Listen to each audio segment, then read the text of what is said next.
Alright, what's up guys? My name is Zack, and today I am driving a 1999 Chevy Suburban. Up front is a 5.7 liter V8, and down below is a 4-speed automatic transmission. Now, I am super excited to be driving this GMT 400 Suburban for many a reason, but mainly the fact that I haven't actually driven a GMT 400 Suburban. I've driven the GMC Suburban from the early 90s. I've driven the 01 Suburban with the 8.1 liter V8, but this to me is so iconic Americana that I'm very, very excited to share it with you here today. But if you'd like to submit your own vehicle and have it reviewed here on the channel, you can head on over to my website, zackpradel.com/submit. It's a quick and easy submission form. It takes under a minute to fill out, and I come out to you. And if you'd like to see all my videos weeks or sometimes months in advance, you can head on over to my Patreon for only $5 a month. But let's get back to that 5.7 liter V8 under the hood. Brief interjection here, my apologies. I totally forgot to pop the hood and get some under hood shots of this Suburban. It happens like twice a year to me, I just forget it. So I'm gonna include a bunch of footage of other vehicles of this era with the same engine, but there might be some discrepancies, just so you know. Listen to what I'm saying, not what you're seeing. Well, that was pretty much the bread and butter for Chevy and GM throughout the 80s and into the 90s. It's the Chevy small block 350, just relabeled as the 5.7. It makes good power, it's reliable, parts are easily available, and there's no complaints or worries under the hood.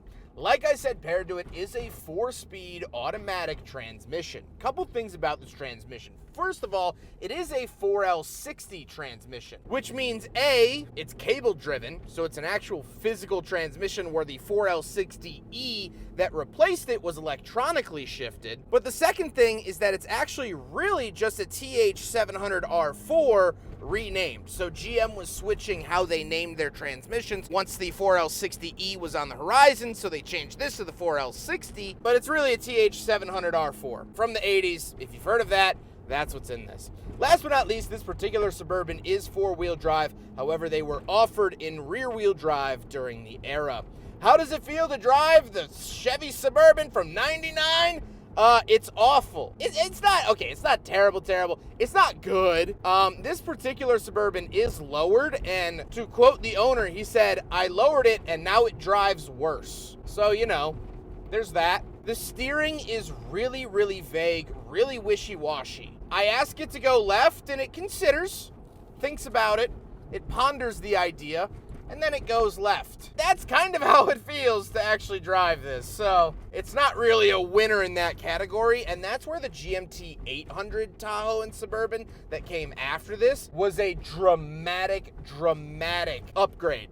So, something to note there. With that stuff out of the way, let's talk about the interior. Well, in front of me, I have 6 gauges. Off to the left is the tachometer, in the center is the speedometer, and off to the right, we have our fuel, coolant temperature, battery voltage, and oil pressure. On the steering wheel, we don't get any forward-facing buttons. Very, very plain, normal, basic steering wheel there. And off to the left, we have a climate control vent, headlight switch, and gauge dimmer switch. And moving on to the door, we have the lock and unlock with the latch you get in and out, power mirrors, power locks, and power windows. Moving into the center, we have an aftermarket radio. This is not the original radio, but we do have our rear wiper controls, our rear hatch release, climate controls down below that, so fan speed off to the left, temperature in the center, where to send it off to the right, and our 4-wheel drive settings to the lower left of the climate controls. Then we do get a cubby. We get 3 12-volt outlets down below. One obviously is a cigarette lighter, but the other 2 are traditional 12-volt outlets. We have an ashtray, and up top, we do have pull-out cup holders from the dash, so we'll do a big freaking bottle test. Obviously, it fails. No one thought it would pass, but nice to see that they actually had cup holders at all back in 99. The front seat is a bench seat, and it is incredibly comfortable. It's wickedly comfortable, and honestly, it's soaking up a lot of the bumps that the suspension is not. So, very, very nice here in the Suburban from 99. The seats are wonderful. However, these are the only seats of the car of which I'm able to comment on, because these are the only seats in the car. So let's see where some back seats would be in the 99 Suburban. So unfortunately, the owner does use this as a work truck, and so he has removed the second and third rows of the Suburban. Now, He's quite the fan of music, so he has added that to the back. But this is what the inside of a Suburban with no seats looks like. And it always reminds me of how much space is actually back here. With the seats in place, obviously it feels a little bit more cramped. But now with them removed, I mean, this is almost a ballroom. I'm looking to get married in the next 2 years. I might actually hire this for the reception. But we do have some hidden jack and spare tire things. We do have ashtrays. Thank God for that. Some anchoring points, of course, for the seats themselves. And we do have a hatch around the back. So there you go. That's what it looks like from in there. Coming around the back, you could get these with barn doors that would open up one on either side. This is the traditional tailgate. Okay, it does not want to participate today.